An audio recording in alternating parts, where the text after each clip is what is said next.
Hello everyone, আসসালামু আলাইকুম। ঝুমুস ওয়ার্ল্ডে সবাইকে স্বাগত জানাচ্ছি। চলে এলাম আজকে নতুন আরও একটি রেসিপি ভিডিও দেখানোর জন্য। শীত মানে পিঠে পুলি। সমস্ত পিঠার মধ্যে ছিটা রুটি বেশ জনপ্রিয়তা অর্জন করেছে।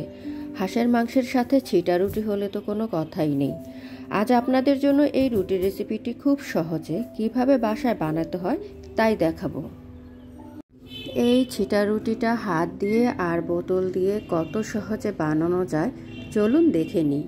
সবার প্রথম আমাদের বাজার থেকে আতপ চাল কিনে আনতে হবে, যে চালটা দিয়ে আমরা সবসময় পিঠা বানিয়ে থাকি।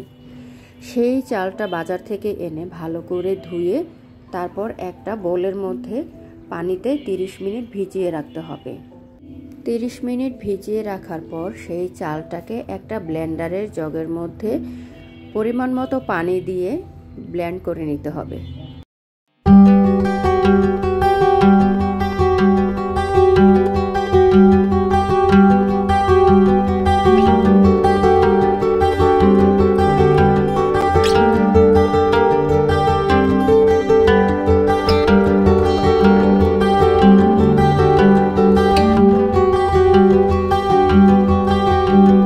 দেখুন দর্শক, আমার চালটা ব্লেন্ড করা হয়ে গেছে। আর আমি কতটুকু পানি দিয়ে চালগুলো ব্লেন্ড করে নিচ্ছি আপনারা একটু খেয়াল করে দেখে নিন। আমার চালের গুঁড়াটা আমি যতটুকু পাতলা করে নিয়েছি আপনারা ঠিক সেই রকম পাতলা করে নেবেন, তাহলে দেখবেন পিঠাটা বানাতে কোনো রকম আর ঝামেলাই হবে না। এবার এই চালের মিশ্রণটা আপনারা হাত দিয়ে ছিটিয়েও পিঠাটা বানাতে পারেন, আবার প্লাস্টিকের একটা বোতলের মধ্যে ঢুকিয়ে ঠিক আমি যেভাবে বানিয়েছি এভাবেও আপনারা পিঠাটা তৈরি করে নিতে পারেন। তবে হাত দিয়ে ছিটিয়ে বানালে চুলার আশপাশটা নষ্ট হয়ে যায়, ময়লা হয়ে যায়, বারবার হাতটা ধুতে হয়।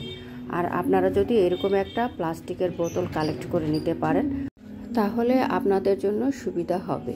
খুব সহজে আপনারা মনের মতো ডিজাইন করে পিঠাগুলো বানিয়ে নিতে পারবেন। দেখুন আমরা এক এক করে কিভাবে পিঠাগুলো বানিয়ে নিয়েছি। আপনারা বাসায় ঠিক এভাবে ট্রাই করবেন, ইনশাআল্লাহ দেখবেন হয়ে যাবে।